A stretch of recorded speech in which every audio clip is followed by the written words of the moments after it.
एसआयटीने अशोक खरातला अज्ञात स्थळी नेलं. IPS तेजस्विनी सातपुतेंकडून चौकशीवेळी प्रचंड खबरदारी. मंदिरातील पुजाऱ्याला उचलून आणलं.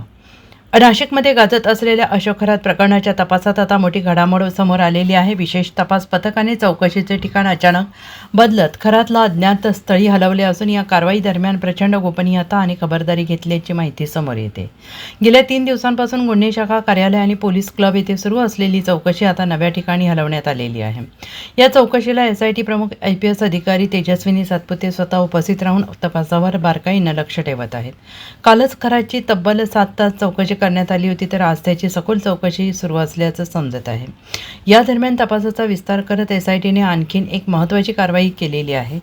खराच्या ईशान्येश्वर मंदिरातील पुजारी काही कर्मचाऱ्यांना ताब्यात घेऊन अधिक चौकशीसाठी आणण्यात आलेलं आहे. या चौकशीमधून मंदिर आणि खराच्या फार्म हाऊसवर नेमक्या कोणत्या प्रकारच्या हालचाली सुरू होत्या याचा उलगडा होण्याची शक्यता व्यक्त केली जाते आहे. Bureau report, SBN Marathi, Nashik.